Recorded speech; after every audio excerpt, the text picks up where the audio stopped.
राजन, आज ऐसा पहली बार हुआ है कि प्रियंवदा के रूप और श्रृंगार के भ्रम को किसी ने तोड़ा है।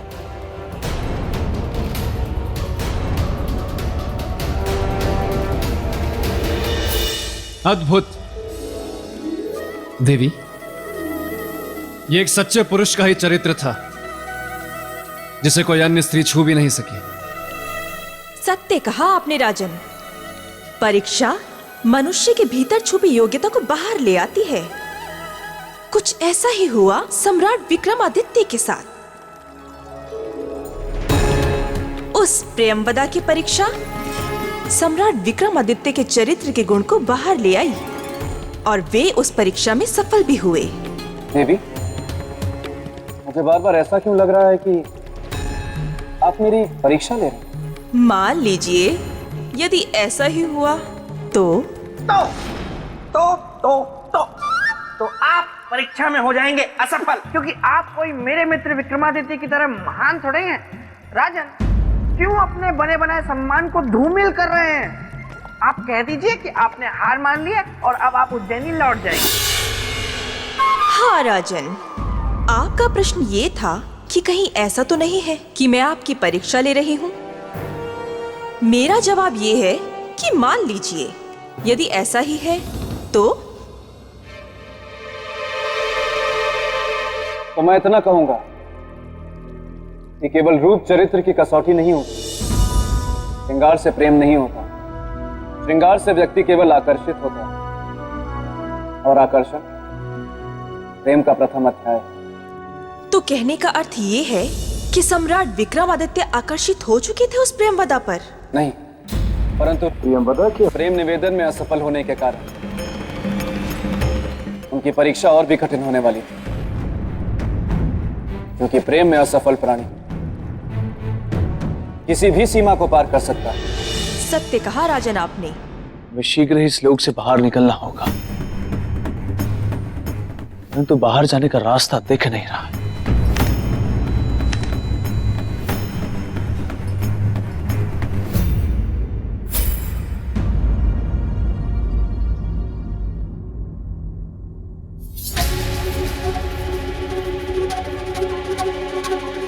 इसी मार्ग के जरिए हम इस लोक में आए थे।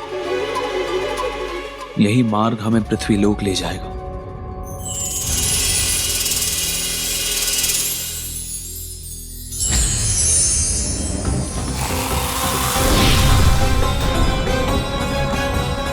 राजन, ये श्रृंगार लोक है। यहाँ आना और जाना सब हमारी इच्छा से होता है।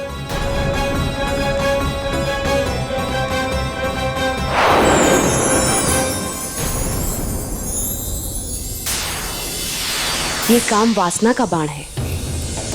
ये आपके हृदय से आपके धर्म और चरित्र के कवच को समाप्त कर देगा और इसके बाद आप हमसे बेहिचक प्रेम कर सकेंगे।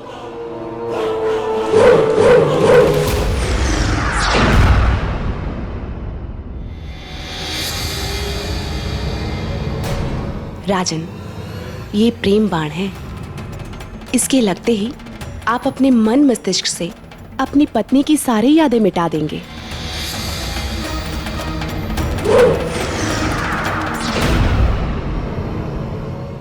राजन, ये सम्मोहन बाण है। इसके लगते ही आप अपने राज्य, अपनी पत्नी, अपना प्रेम और अपना चरित्र सब भूल जाएंगे और आपको याद रहेगी तो केवल प्रियंवदा।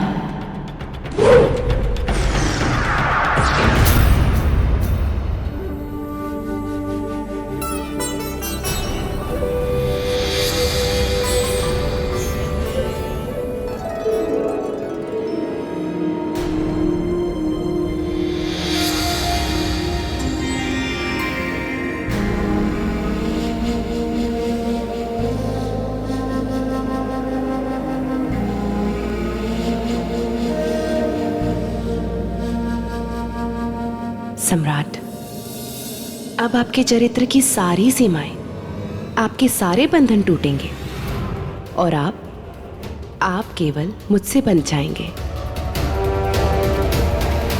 देवी, सम्मोहन, प्रेम और काम वासना ये तीनों तीर सम्राट विक्रमादित्य पर चलाकर उन्हें अपने वश में करना तो गलत है, नीति के विरुद्ध है ये। राजन, प्रेम नीति कहाँ देखता है? ये बाण जो सम्राट विक्रमादित्य पर चलाए थे, ये तो वही बाण है जो साक्षात महादेव पर कामदेव ने चलाए थे। मोहिनी बाण, इनसे कोई नहीं बच पाया।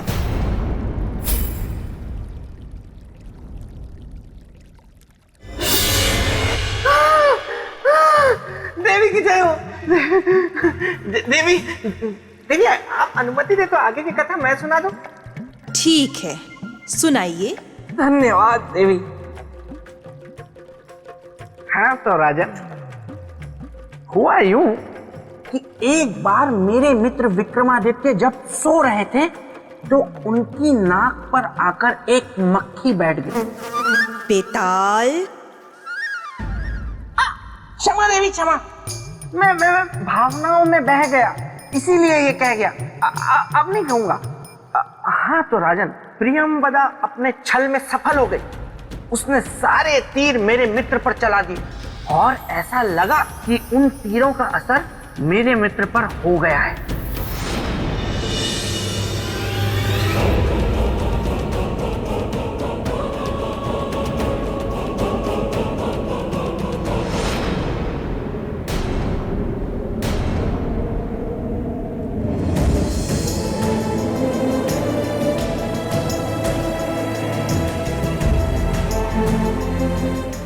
देवी, जिस मोहिनी बाण का उपयोग करके आपने हमारे चरित्र को भ्रष्ट करना चाहा, हमारे मन मस्तिष्क से हमारी पत्नी को हटाना चाहा, वो केवल हमारी पत्नी ही नहीं परंतु हमारे चरित्र और हमारे प्रेम की रक्षा कवच है, जो हर पल हमारे साथ है। अगर आपको यकीन नहीं आता तो अपनी दृष्टि घुमाएं और देख लीजिए।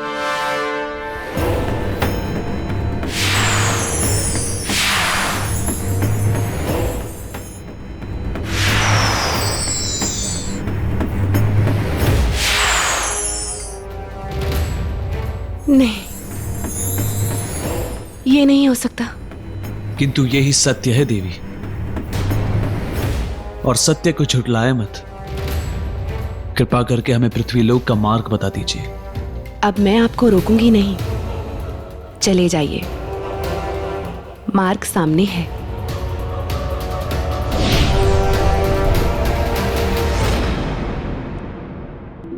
किंतु जाने से पहले मैं आपको एक सत्य अवश्य कहूंगी। कहिए। आपके चरित्र के सामने मेरा रूप हार गया राजन। जाइए, चले जाइए।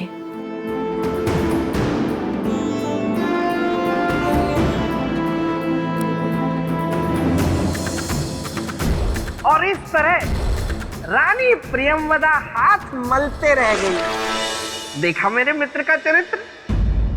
प्रियंवदा बस विक्रम को जाते हुए देखती रही।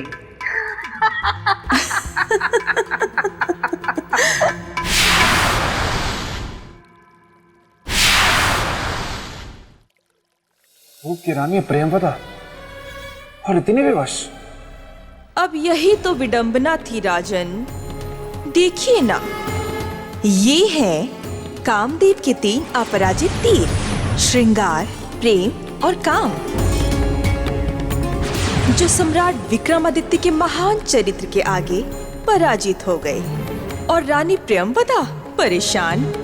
नहीं देवी, मैं नहीं मानता इस बात को। यही तो समस्या है ना राजा, आप कुछ मानते ही नहीं। अगर आप मान गए होते तो आज यहाँ ना होते, बल्कि अपने राजमहल में आराम कर रहे होते। तो राजन, अब बताइए, आप क्यों नहीं मानते ये? जब किसी प्रेमिका का प्रेम, श्रृंगार और सुंदरता तीनों हारते हैं, तब वो एक चोट खाई नागिन बन जाती है और बदले के मार्ग को चुनती है, छल को अपना अस्त्र बनाती है। क्योंकि कोई भी स्त्री अपने व्यक्तित्व और अस्तित्व को अनदेखा होते हुए नहीं देख सकती है देवी। मतलब रूप की रानी प्रियंवदा ने सम्राट विक्रमादित्य के साथ छल किया होगा। बिल्कुल ऐसा ही किया रानी प्रियंवदा ने। अवसर पाकर वो सम्राट विक्रमादित्य की अनुपस्थिति में उज्जैनी जा पहुंची। तो ये है चक्रवर्ती सम्राट विक्रमादित्य के धर्म, न्याय और चरित्र की नगरी उज्जैनी, जहां उनके धर्म और चरित्र की गूंज सदा गूंजती रहती है। किंतु विक्रमादित्य, मैं तुम्हारी इसी नगरी उज्जैनी में तुम्हारे पाक साफ दामन पर दाग लगाऊंगी और लोगों को बताऊंगी कि तुम क्या हो। देवी, मैं जिज्ञासु हूं ये जानने के लिए कि आगे क्या हुआ।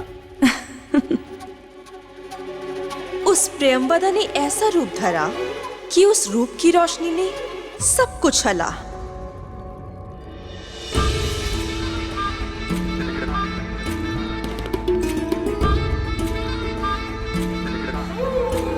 क्यों मिलना चाहती है आप महारानी से?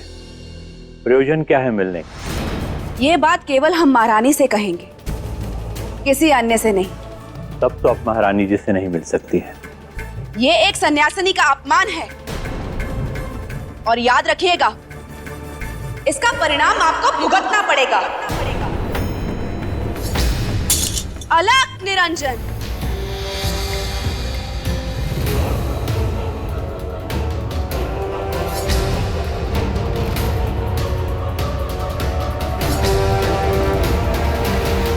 आचार्य जी, क्या बात है? ये स्त्री बिना कारण बताए आपसे मिलना चाहती थी और परमात्मा की कृपा से आज हमारी ये इच्छा पूर्ण हुई। नहीं देवी, परमात्मा की परम कृपा तो हम पर हुई है, जो पूजा के तुरंत बाद हमें आप जैसी सन्यासिनी के दर्शन हो गए। अलग निरंजन। कल्याण, महारानी हमें आपसे कुछ बात करनी। जी कहिए। सबके सामने नहीं, एकांत में। जी अवश्य, साथ आइए।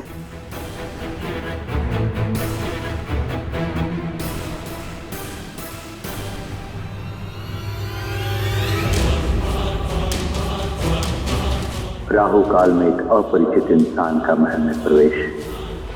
हे परमात्मा, रक्षा करना। मैं ढूंढ रही थी उसको, सौंप सकूं जीवन का फल जिसको। मिली मुझे वो, सती सावित्री आज मिली वो। अलग निरंजन, परम पिता परमेश्वर। देवी, हम कुछ समझ नहीं पा रहे हैं। महारानी, हम अपने तप के फल को देने के लिए एक सती सावित्री स्त्री को ढूंढ रहे थे, जो हमें आज यहां मिली आपके रूप में। इसलिए महारानी, हम आपको कुछ देना चाहते हैं।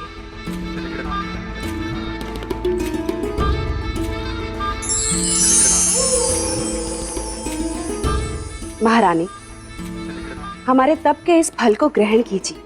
इससे आपकी सुंदरता कभी कम नहीं होगी और आपके यौवन पर बुढ़ापे की छाया कभी नहीं पड़ेगी। लीजिए। ये तो हमारा सौभाग्य है कि आपने हमें इस योग्य समझा, किंतु क्षमा कीजिएगा, हम आपके इस तप के फल को स्वीकार नहीं कर सकते। क्या कहा? स्वीकार नहीं कर सकते? जी। इस ना का अर्थ जानती हो मूर्ख? एक साध्वी के निरादर के साथ साथ उसके जीवन और उसके तप को भी व्यर्थ करना, और हम ऐसा नहीं होने देंगे। आपको हमारे तप का फल लेना ही होगा। लीजिए।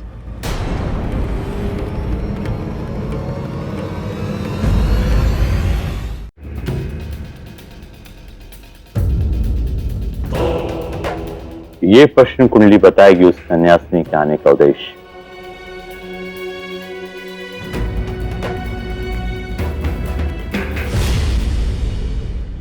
ये क्या छल की रचना है? उसके आने का उद्देश्य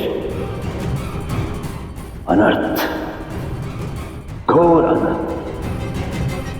लेकिन ये छल क्या है? और किसके साथ है ये छल?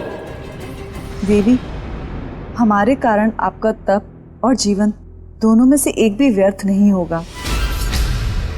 हम आपका मान रखकर आपका दिया हुआ तप फल अवश्य ग्रहण करेंगे।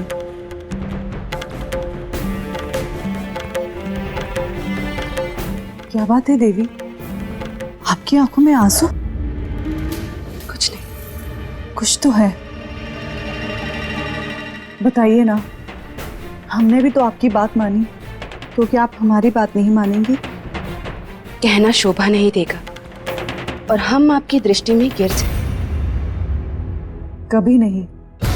आप हमारे लिए आदरणीय हैं, निसंकोच कहिए।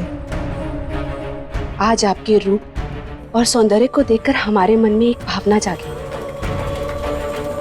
कुछ पल के लिए ही सही, मुझ में भी आपसे रूपवती बनने का मोह जाग गया। कृपया कुछ पल के लिए आप अपना सौंदर्य मुझे देंगी? किंतु ये कैसे संभव हो सकता है देवी? सुंदरता तो ईश्वरीय देन है। नहीं महारानी, योग बल से कुछ भी संभव है, यदि आप अनुमति दें तो। यदि ये संभव है तो अनुमति है देवी। जब आपने अपने जीवन भर के तप के फल को हमें सौंप दिया, तो क्या हम कुछ पल के लिए अपना रूप, अपना सौंदर्य आपको नहीं दे सकते? सहर्ष लीजिए।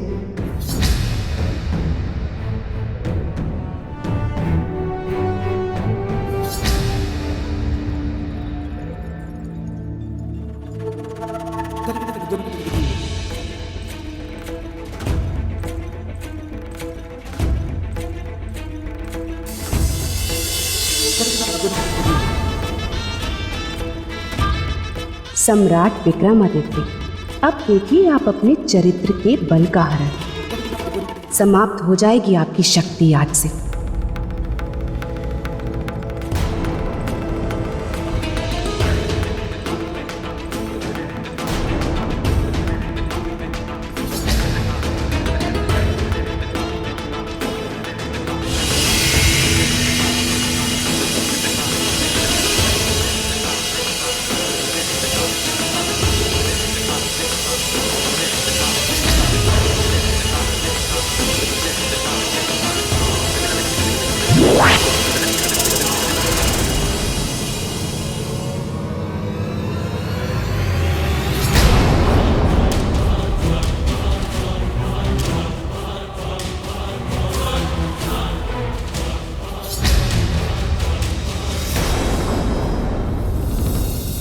वीरामीर जी, क्या बात है?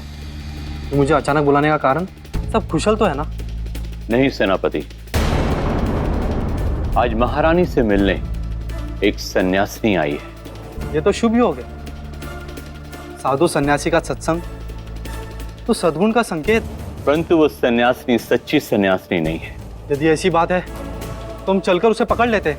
यही तो समस्या है सेनापति, इस संदेह के बाद भी हम उसे पकड़ नहीं सकते। क्यों नहीं पकड़ सकते? ये मुद्दा तो राज्य और राजमहल की सुरक्षा से जुड़ा है। सुरक्षा से अवश्य जुड़ा है, किंतु समस्या ये है कि सम्राट यहां पर नहीं है। चरित्रवान सम्राट विक्रमादित्य, तुम्हारी रक्षा कवच, तुम्हारी पत्नी के रूप को मैंने छीन लिया, ले लिया बदला अपने आप को ठुकराए जाने का। और अब मैं रहूंगी तुम्हारे संग, तुम्हारी पत्नी बनकर।